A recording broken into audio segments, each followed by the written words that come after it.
Hello everyone, this is CA Poonam और आज हम लोग बात करने वाले टीडीएस ऑन प्रॉपर्टी की। तो टीडीएस ऑन प्रॉपर्टी किसके ऊपर एप्लीकेबल होता है, कितना एप्लीकेबल होता है और कौन कौन से सेक्शंस है टीडीएस ऑन प्रॉपर्टी के। तो सबसे पहले हम सेक्शंस देखते हैं। टीडीएस ऑन प्रॉपर्टी के 3 सेक्शंस हैं। सबसे पहला है 194I, then 194IA, then 194IB। तीनों सेक्शंस को एक एक करके समझते हैं और अच्छे से समझते हैं, तो पूरा वीडियो अच्छे से देखना। सबसे पहला सेक्शन है 194I। 194I कब एप्लीकेबल होता है?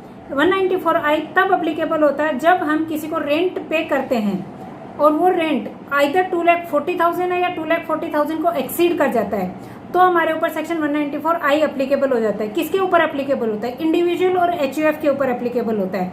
जब कोई भी इंडिविजुअल और एचयूएफ 2,40,000 या 2,40,000 से ज्यादा रेंट पे करता है, एनुअल रेंट पूरे साल भर का मिला के अगर 2,40,000 से ज्यादा रेंट पे किया है तो 194I एप्लीकेबल हो जाएगा। तो टीडीएस कितना डिडक्ट करना है?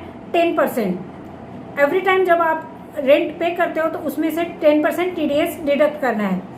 कब डिडक्ट करना है? अगर आपका टर्नओवर 1 करोड़ से ज्यादा है या 50 लाख से ज्यादा है। अगर आप बिजनेसमैन है तो आपका 1 करोड़ से टर्नओवर एक्सीड होता है, या फिर आप कोई प्रोफेशनल है तो आपकी जो ग्रॉस रिसीट है वो 50 लाख से एक्सीड होती है, तो आपके ऊपर ये सेक्शन एप्लीकेबल होता है। अगर आप बिजनेसमैन नहीं है या प्रोफेशनल नहीं है, आपका टर्नओवर 1 करोड़ या 50 लाख से एक्सीड नहीं कर रहा है, तो आपके ऊपर 194I एप्लीकेबल नहीं होगा।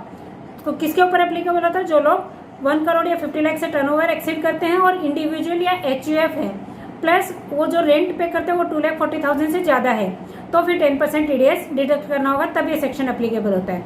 नेक्स्ट सेक्शन आता है 194IA। 194I कब एप्लीकेबल होता है और किसके ऊपर एप्लीकेबल होता है? तो 194IA किसके ऊपर एप्लीकेबल होता है? जब हम कोई भी प्रॉपर्टी को सेल करते हैं और वो प्रॉपर्टी की सेल वैल्यू या स्टैम्प ड्यूटी वैल्यू 50 लाख से एक्सीड करती है। आपने कोई प्रॉपर्टी खरीदी या आपने कोई प्रॉपर्टी बेची, तो जो भी वो प्रॉपर्टी की वैल्यू है या स्टैम्प ड्यूटी की वैल्यू है वो 50 लाख से एक्सीड कर जाती है, तो बायर जब उसको पेमेंट करता है तो उसको 1% टीडीएस डिडक्ट करके पेमेंट करना होगा। जब भी एवरी टाइम जब भी वो पे करेगा तब 1% टीडीएस डिडक्ट करके सेलर को पे करेगा।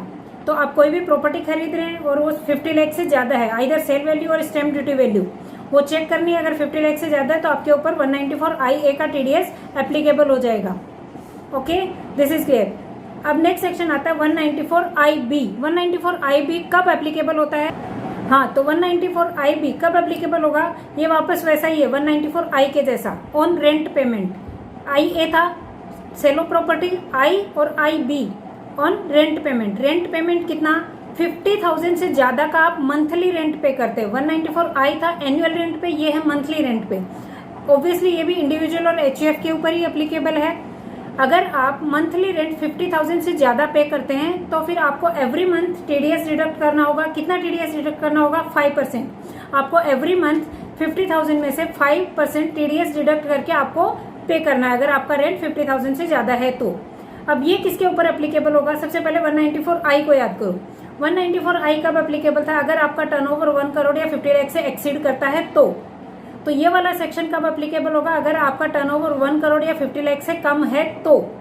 अगर एक्सीड कर गया तो 194I एप्लीकेबल होगा, अगर कम रह जाता है तो 194I भी एप्लीकेबल हो जाएगा।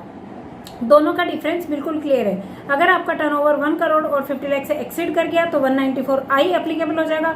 अगर आपका टर्नओवर 1 करोड़ या 50 लाख से एक्सीड नहीं किया, उससे कम रह गया, तो फिर 194I भी एप्लीकेबल हो जाएगा। IB कब एप्लीकेबल होगा? अगर आपका रेंट 50,000 से ज्यादा है तो। अब तीनों सेक्शन समराइज करके देखते हैं। 194I कब लगेगा? इंडिविजुअल एचयूएफ पे लगेगा अगर आपका एनुअल रेंट 2,40,000 या उससे ज्यादा है तो। और कब लगेगा?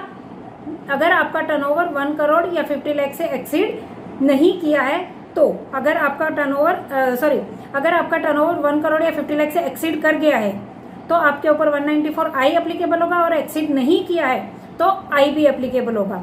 और IA तो बिल्कुल अलग है। अगर सेल वैल्यू आपका 50 लाख से ज्यादा है तो 1% का टीडीएस डिडक्ट होगा।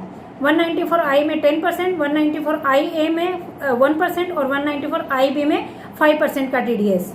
I hope you clear with all 3 sections. Exactly बिल्कुल डिफ्रेंशिएट करके इसको मेमोराइज करना है आपको।